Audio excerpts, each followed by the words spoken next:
this talk kind of came from a couple of journal clubs that we had performed and when I was in fellowship and also here when we were at Baylor. But I just want to highlight some of the, this is very early on in this field, and I just want to highlight some things that I think are just to get us thinking about it. So the history of biomarkers in general. So early in the 20th century, they identified that there were things in blood and there were things in urine that could suggest disease states. So glucose in urine and or potassium in the blood, and either primarily proteins or metabolites. And then things progressed, and then we had the discovery of alkaline phosphatase, for instance, as a marker for bone and liver disease. And then we had the rock stars of PSA and CA-125 hit the scene, and then things kind of just kept going forward from there in terms of identifying markers and how can we then apply this to different disease states. And then immunology and serology in the 80s and 90s made an advance to monitor infectious diseases such as HIV. And then there was the identification of the genome and specific genes associated with diseases, so BRCA1, BRCA2 in breast cancer. And then we had the development of targeted therapies through the discovery of these of the receptors and the proteins that these other molecules interacted with. So, for instance, estrogen, progesterone receptors. So the evolution of biomarkers in RCC. So there was the discovery of VHL, the VHL gene in 1993 kicked off development of targeted therapies. And then, 30 years later, here we are now. Numerous drugs exist as targeted therapy for clear cell carcinoma that are caused by VHL. So it's an exciting kind of progression that we've had through time, but for the most part, when we talk about targeted renal cell therapies, it primarily has to do with VHL and clear cell carcinoma, but where have we gone then from there? Then we've further identified genes that are associated with different genetic syndromes, so MET oncogene in HPRCC, the folliculin gene, Birt-Hogg-Dubé syndrome, and then the tuberous sclerosis complex genes. But where do we go now after that? We can look at the biomarkers in areas of diagnosis, prognosis, predicting treatment response or recurrence, pharmacodynamics, targeted therapies, and then research. So what are some biomarkers aiding in diagnosis of disease? So there's been studies looking at circulating tumor DNA. So next-gen sequencing has revealed that there is circulating tumor DNA with alterations in the listed genes there. But this is challenging in kidney cancer because there is low DNA shedding from the tumors. And then we have urinary biomarkers, aquaporin-1, ADFP, in patients with clear cell or papillary cancer. Then also serum biomarkers, KIM-1 is significantly higher in patients with renal cell carcinoma. And then there is an assay consisting of 3 serum biomarkers, but this assay wasn't really that great at distinguishing between RCC and benign renal tumors. So we have this difficulty in using the information that we have, which more in my mind is less of a difficulty, more of an immaturity in the field as it stands. Now, can we use biomarkers to look at prognosis? And so as I mentioned, we have these other genes that are associated with the other molecular biomarkers, PERM1, BAP1, SETD2. These are changes that are associated with more severe disease courses.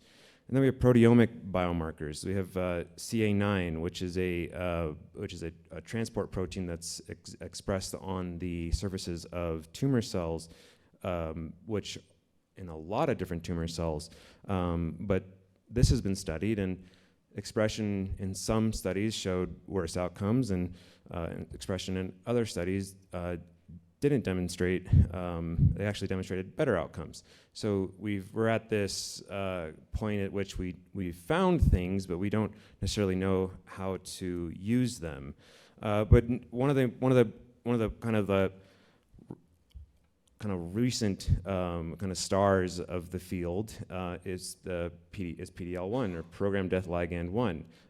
Its overexpression on tumor cells has been thought to aid in tumors avoiding natural immune response. But does expression actually matter in this case? So we have the Checkmate 025 study, which looked to compare nivolumab and everolimus, and they had a breakdown in patients that had either greater than 1% expression of PD-L1 or less than 1% expression of PD-L1, and nivolumab was still favored regardless of expression levels. So where do we go from there? And that's just a general question that I'm posing. And then there was the InMotion 150 study, which, bear with me, it was the combination atezolizumab and bevacizumab following progression on immune checkpoint inhibitor therapy or TKI monotherapy.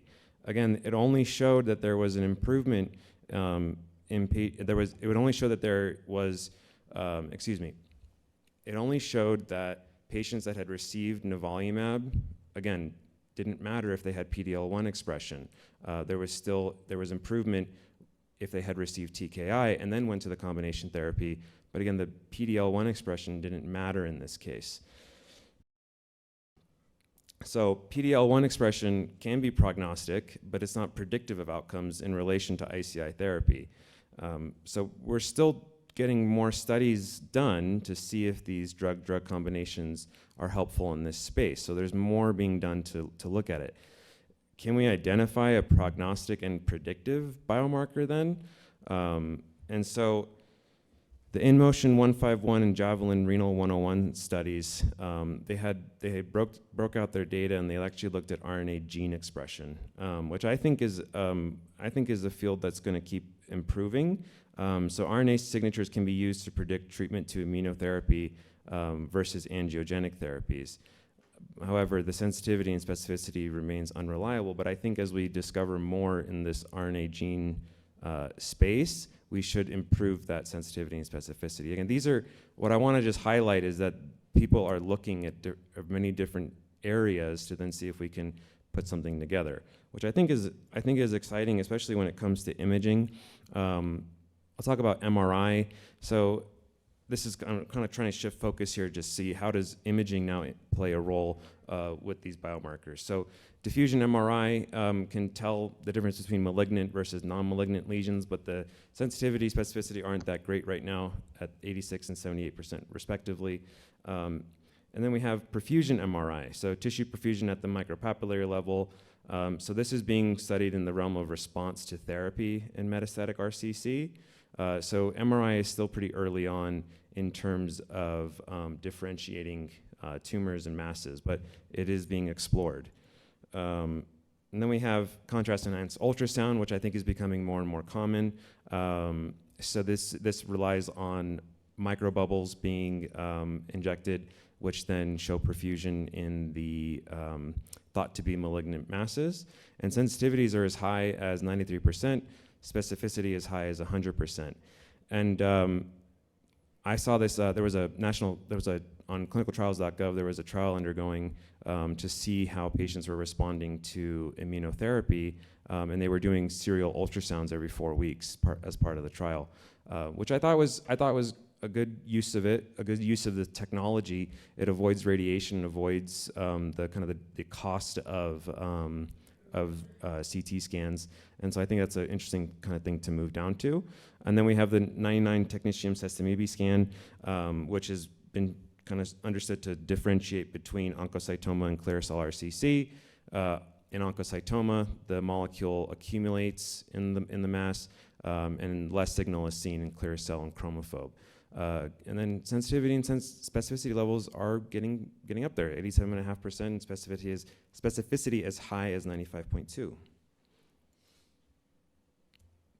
And just briefly, I just want to highlight the, we know about FDG PET as it's primarily used as a staging tool, and then down at the bottom, the acetate PET CT is showing better performance in clear cell and in that it has high uptake in clear cell and papillary RCC.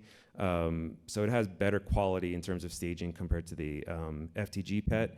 But then there's the girentuximab imaging studies, which takes advantage of the CA9 or the carbonic anhydrase 9 overexpression. And that was being evaluated in the Zircon and Starlight 2 trials. And the PSMA is also actually being studied. because there is some overexpression in solid tumors of PSMA, including RCC. So just to kind of briefly go over the Zircon study, so they took advantage of CA9 expression on tumor cells, and they attached the girentuximab molecule, which directly targets the CA9 transporter, and so this molecule was then taken up in cells. They did a phase 3 trial, which overall confirmed our suspicions that it did have generally appropriate sensitivity specificity. It did meet its endpoints, and so they're going to continue to study the molecule in its use. But to kind of, and I'll skip this just to keep moving forward. But the thing is, I think all these studies that we have and that we're working on, finding these molecules, et cetera, it's going to play into what I believe is more machine learning based and more kind of artificial intelligence based work. So we have radiomics and radiogenomics. So this is imagine a stacking of 3 different systems that you have your imaging studies, you have your genetic studies, and you have then other kind of expression studies. So RNA genes, you have biomarkers, or you have cell biomarkers, tissue biomarkers, et cetera. Stack different machine learning models on top of each other, and what can you get as your output to develop some sort of assay or some sort of study, which will help us then differentiate something just based on imaging or just based on blood work.